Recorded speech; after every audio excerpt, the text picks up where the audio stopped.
राज्याध्यक्ष शिवसेनेचे अंबादास दानवे बोलतायत, थेट ऐकूया. आणि कित्येक प्रश्नाच्या उत्तराला मंत्री उपस्थित नसतात.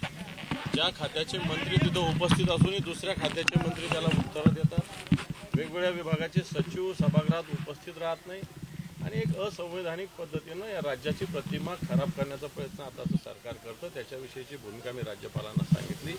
राज्यपालांनी निश्चित दोन्ही सभागृहाचे जे सभापती आणि अध्यक्ष आहे, मुख्यमंत्री यांना बोलावून या सगळ्या गोष्टी त्यांच्याशी चर्चा करेल अशा पद्धतीची भूमिका राज्यपालांनी घेतली. विरोधी पक्ष नेत्याच्या संदर्भामध्ये काही बिलकुल आम्ही तोही मुद्दा आम्ही विरोधी पक्षनेत्या संदर्भात भूमिका मांडली. विरोधी पक्षनेत्याचं प्रस्ताव आम्ही दिलेला आहे. त्यांनी एक तर स्वीकारावं नाही तर नाकारावं.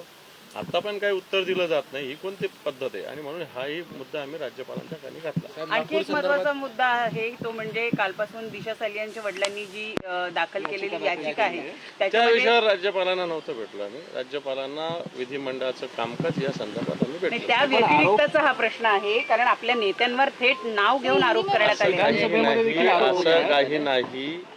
अजून ही याचिका कोर्टात दाखल आहे. नुसतं वर्तमानपत्र किंवा मीडियाच्या बातम्याच्या आधारावर काही बोलता येणार नाही. निश्चित तपासू. आणि एवढा दिवस झाला जुने उकरून काढण्याचा प्रकार आहे, पण काही हरकत नाही. याच्यावर SIT जाहीर झाली होती, सगळं जाहीर झालं होतं. आता जर निघत आलं तर त्याची चौकशी सरकारने खुशाल करावी.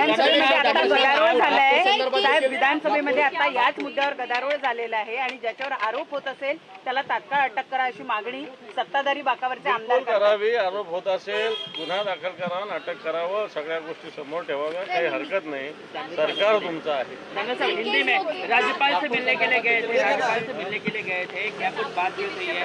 नागपुर इंसाफ को लेकर हमसे जो विधिमंडल का जो पार्लियामेंट्री कामकाज है वो ठीक से नहीं हो रहा, इलीगल हो रहा है. यही भूमिका के लिए हम गए. आदित्य ठाकरे को लेकर जो दिशा सालियान वाला मुद्दा उठा है, कुछ दम ने उसमें सिर्फ बीजेपी कर रही है. आदित्य जी को टारगेट कोई हरकत नहीं. आदित्य जी बड़े लीडर है, इसलिए हो रहा है. बिहार चुनाव है, उसको देखते हुए नहीं किया जा रहा है.